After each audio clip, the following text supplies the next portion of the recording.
voltadas principalmente à empregabilidade dentro do setor industrial, que é um dos braços pujantes da economia nacional. Temos o agro, mas a indústria ela vem forte. Tanto é que Santa Catarina, Paraná também, né, nos últimos dados aqui do CAGED, Santa Catarina, o terceiro estado que mais gerou empregos no Brasil, seguido já do estado do Paraná. Apenas atrás aí de São Paulo e Minas Gerais. A gente já vai explicar o porquê que sempre São Paulo e Minas estão aí nas cabeças da questão de empregos, mas nossos estados aqui, Paraná e Santa Catarina, não ficam para trás.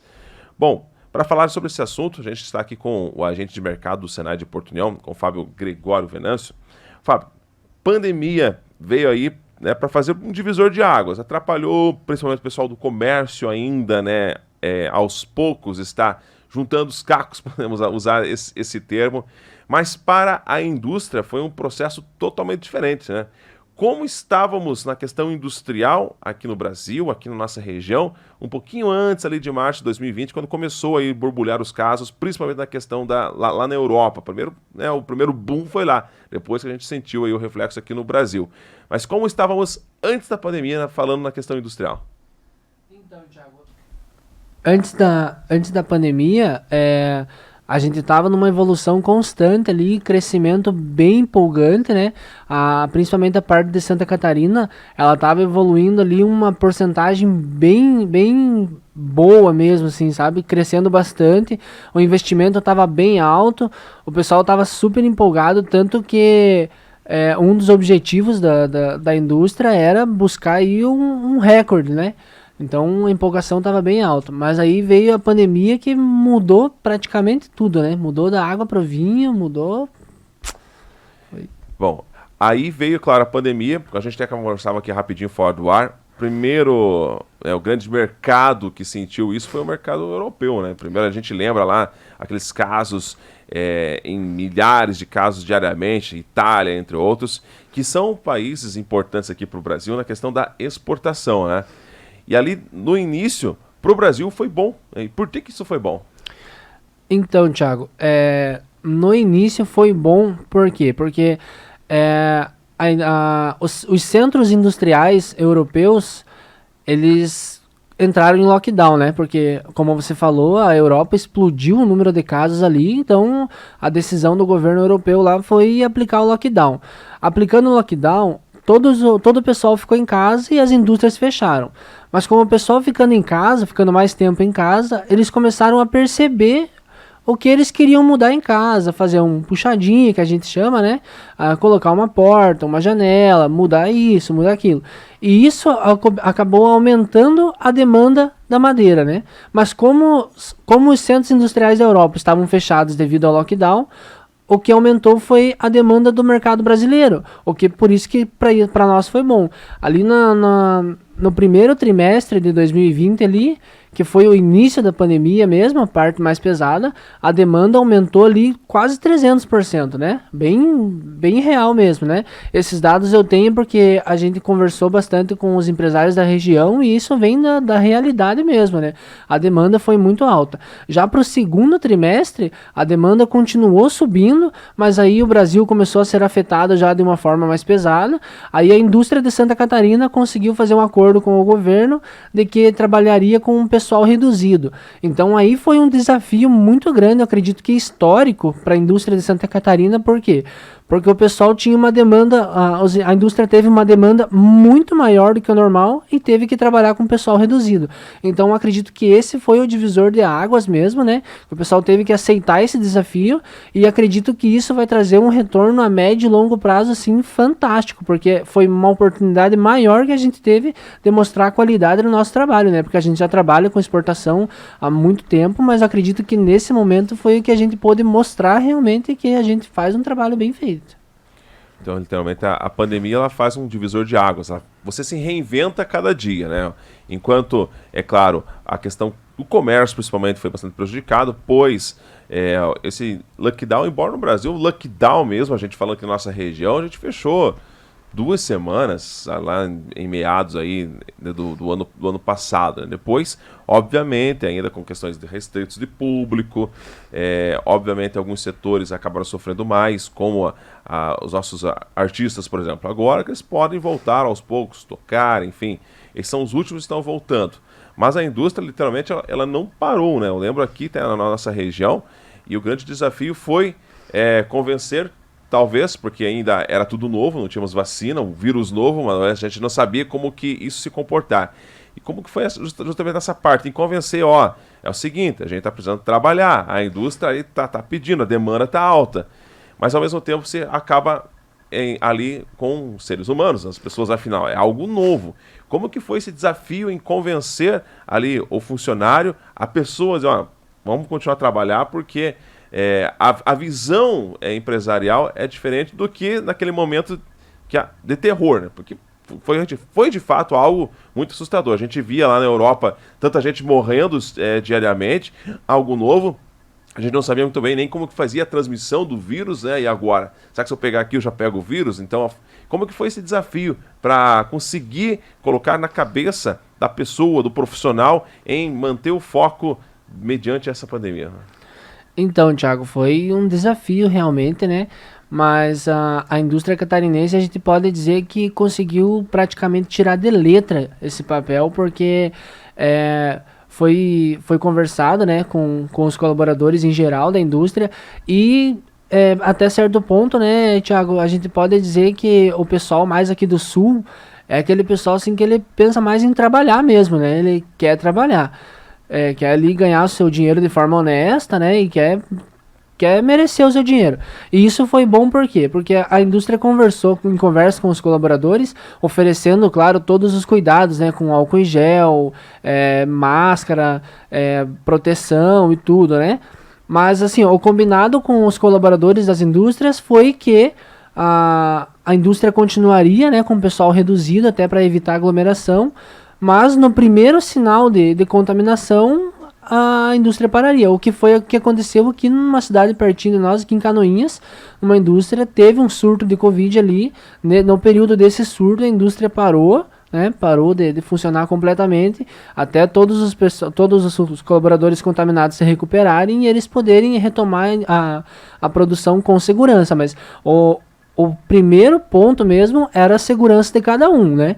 A indústria se preocupou até inclusive investiu em segurança sanitária principalmente, né? Com postos de álcool e gel dentro da fábrica, fornecimento de máscaras para serem trocadas durante o dia.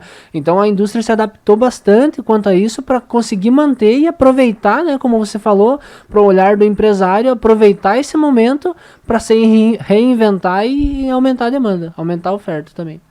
Tanto é que isso comprovou-se no final do ano. Dados do CAGED aí de dezembro de 2020 apontaram que Santa Catarina foi o estado que mais gerou empregos formais do Brasil, inclusive ultrapassando em Minas e São Paulo, que são sempre 2 estados que estão à frente. E se analisarmos os dados do CAGED, o setor que mais teve crescimento foi justamente a indústria, né?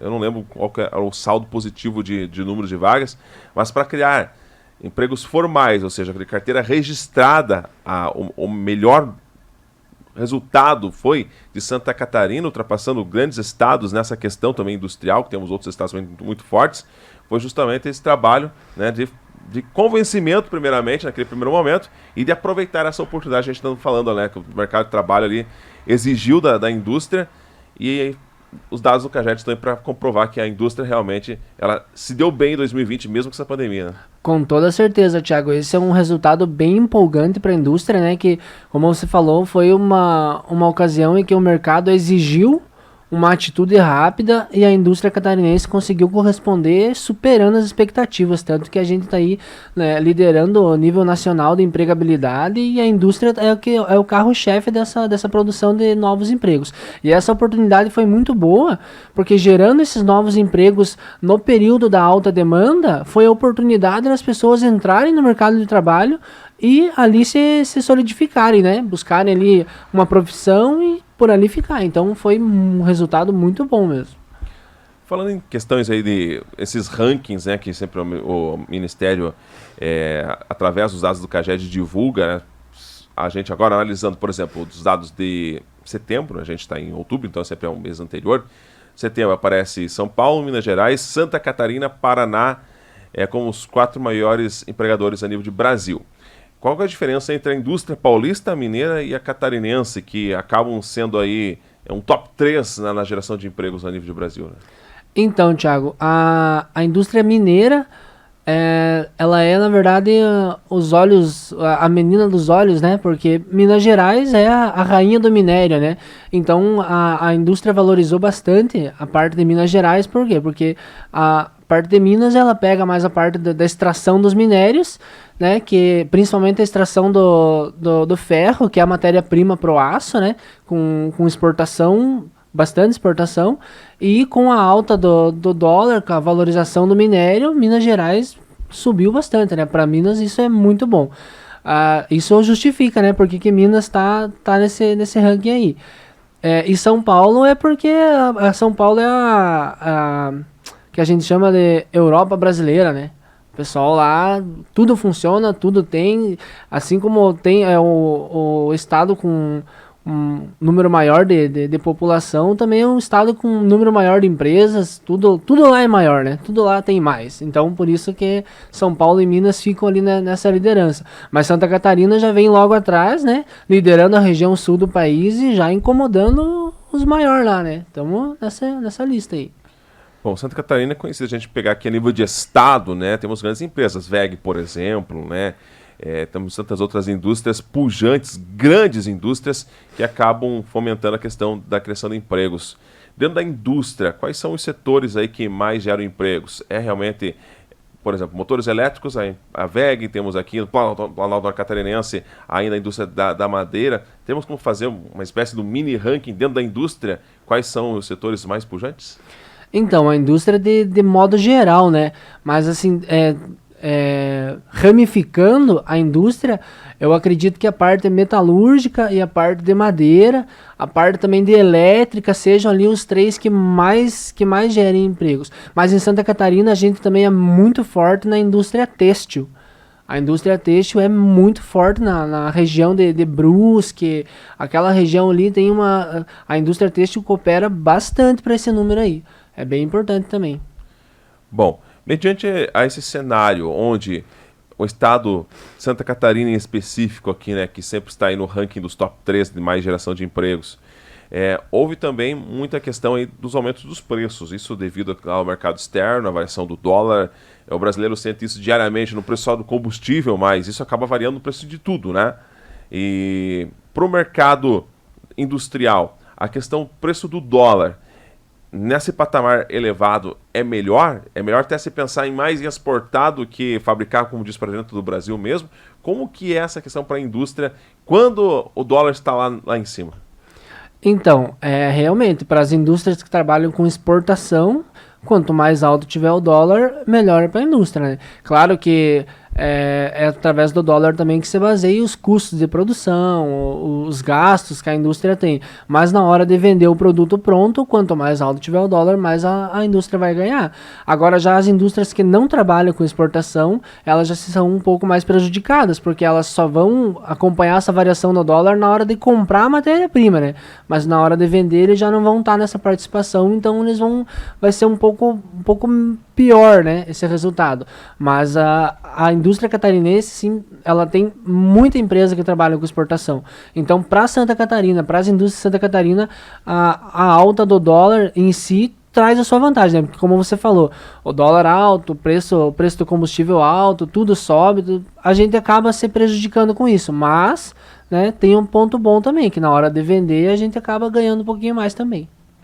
Isso, de certa forma, não acaba prejudicando o abastecimento do mercado interno? Ou seja, a gente pensa muito nesse momento, obviamente, entre eu vender vamos fazer aqui, entre vender por 10 e vender por 5, eu prefiro vender por 10, né, e mando lá para fora. Mas aqui para dentro do Brasil, isso não acaba sendo prejudicial?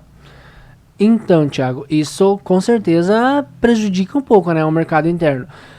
Porque como você mesmo falou, né, a indústria ela vai pelo fato do mercado externo pagar mais caro, ela vai jogar para o mercado externo, ela vai jogar para o mercado externo. Ficando para o mercado interno ali, o classe B, que a gente chama, né? Mais ou menos nesse ritmo aí. Mas realmente, e também, né, pela lógica, né, não tem por que a gente deixar o melhor para quem paga menos. A gente tem que jogar o melhor para quem paga mais, né? E tentar se adaptar a isso. Bom, e ao longo dessa questão da pandemia, também outro problema enfrentado aí foi a escassez de matéria-prima. A gente vê principalmente na questão da construção civil, né? Tanto é que os preços hoje, uma barra de ferro, uma barra de cano, acabou subindo aí, nossa, 100, 200, até 500% mais caro. Mas na madeira a gente também teve esse problema da escassez da matéria-prima. Eu lembro ainda em meados aí do ano passado, né, para o empresário conseguir ali, usando aqui mais a questão dos móveis, por exemplo, fabricava móveis, ó, não tinha MDF, não tinha como. E aí então chegava a pedir, dizia para o cliente, ó, infelizmente não vou poder te dar um prazo quando que eu vou poder entregar isso, porque não tinha MDF. Por que aconteceu e ainda acontece nessa escassez de matéria-prima? Então, Thiago, essa escassez de matéria-prima ela chega a ser um desafio, né? Justamente pela alta demanda. Os pedidos estão acima do esperado, né? Acima do normal, do dia a dia.